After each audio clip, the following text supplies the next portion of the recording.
On a tranquil Thursday night, the phone's sharp ring pierced the quiet.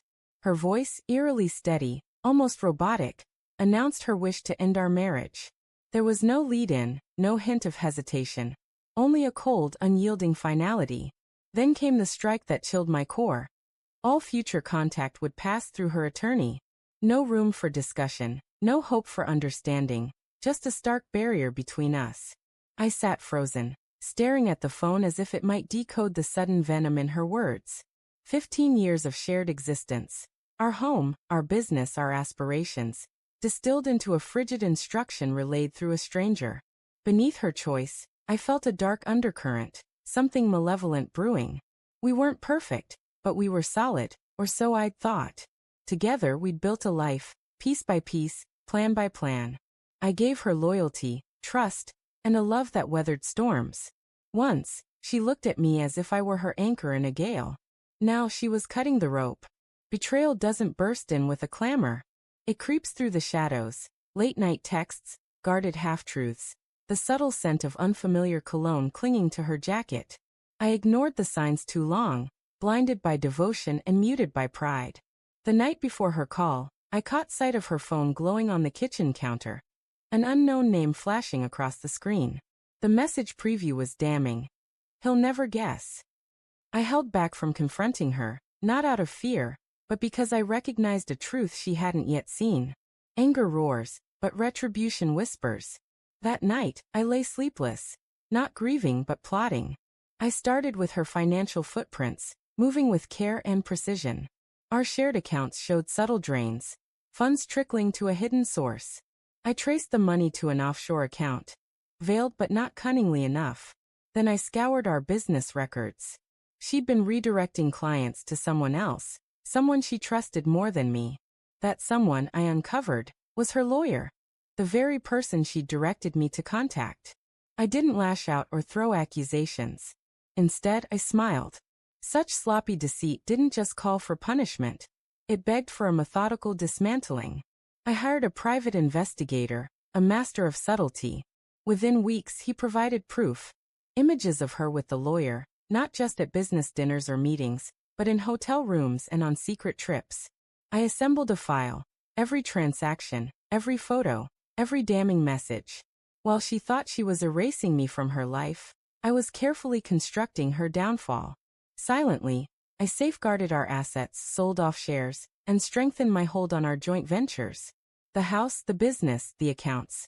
All were secured before she sensed the ground shifting beneath her. I waited patiently. When her lawyer called me for our first meeting, I agreed without resistance. I walked into his office appearing meek, like a lamb entering a snare, or so he believed. "You're the husband?" he asked, his voice thick with condescension. "Yes," I answered, my single word heavy with a force that made him pause. He knew I'd seen through their charade. I set a folder on his desk, its contents laid bare. He didn't need to lift the cover. The top image told him everything. His hands shook, his lips tightened, searching for excuses that didn't exist. I leaned in, my tone calm, almost kind. "You've built your career on secrets.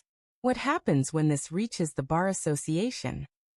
His silence was my victory.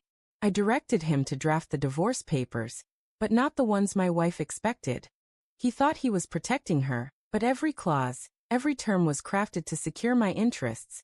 Control of assets, ownership of my shares, preservation of all I'd built. Terrified of his own exposure, he had no choice but to obey. By the time my wife received the documents, the empire she thought she could seize was beyond her grasp. She signed them hastily, her arrogance blinding her faster than love ever did. The night she realized the truth, she stormed into our home, her eyes alight with fury, her voice dripping with venom. "You tricked me," she screamed. I stayed calm, unshaken. "You betrayed me," I replied evenly. "I simply rewrote the ending."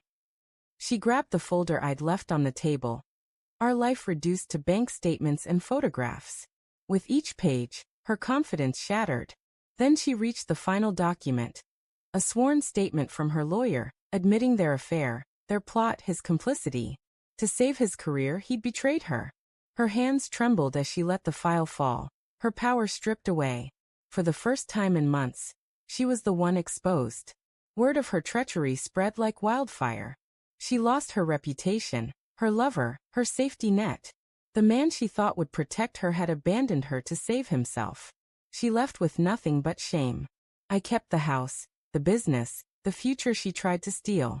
And I never raised my voice. People think revenge is a storm of chaos. But true vengeance is exact, quiet. It doesn't shout, it murmurs. I no longer hold hatred for her. Hatred chains, and I've set myself free.